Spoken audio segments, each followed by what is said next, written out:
So this day marks the 60th anniversary of Dr. King's speech, I Have a Dream, in D.C. What does it mean? Not much.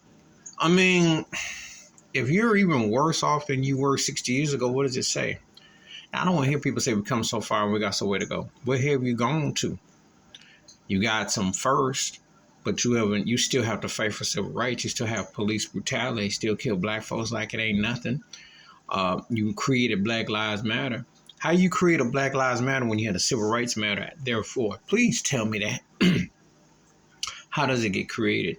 How do you have to defend yourself against racist, bully politicians who are trying to say woke culture and use code words that they did back then to try to stifle you what you learn in school for your kids? Tell me, how does that seem better? Bottom line is, when you see a mugshot of a Trump, when you see what's going on, you see a civil war coming. You see a race war coming. Because there ain't no one taking heed to what Dr. King said. You have athletes that are well paid. You have entertainers that are well paid. But that's just another plantation. Ain't none of that money going back to fight the community and to fight institutionalized systematic racism.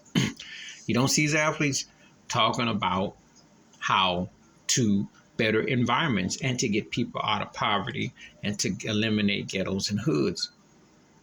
You see, because that is what they target black folks. Not seeing that intellectualized. So when you do those sort of things where you put your money economically, that's where it makes a difference. But you see, to honor Dr. King, you got to be grassroots. You can't be no face on no plantation, dribbling a ball, being in a movie, and acting and what have is a personality on those plantations or in the music industry or in any form of entertainment. You have to be willing to put your neck out there. And ain't none of them willing to do that. That's why there was one only Dr. Martin Luther King Jr. And his speech was beyond just equality. It was about, common sense, which is lacking fundamentally. Respect of people.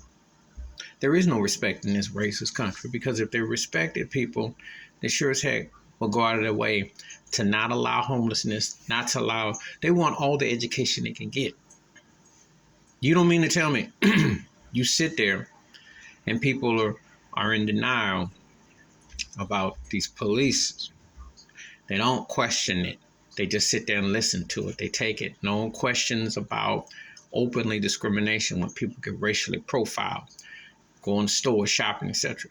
The King spoke on all of that tenfold, and it never registered. So really, what have you learned in 60 years? Because if you haven't seen a better version of what the man was talking about, especially in this day and time when you have technology and so many so forth to work with, where has the growth gone? What happened? It's been compartmentalized. It's been used by all folks to use his words in a way to fit their agenda. But you can't say with a straight face that if you support what he's about, that you feel good about with the school system when they're banning books and when they're, and also they're putting the Starburst crew agenda. They putting agendas which had nothing to do with what Dr. King was talking about. Everybody has their rights to their personal lives, etc. However, remember, we're talking about a race of people enslaved and the Civil Rights Acts, etc.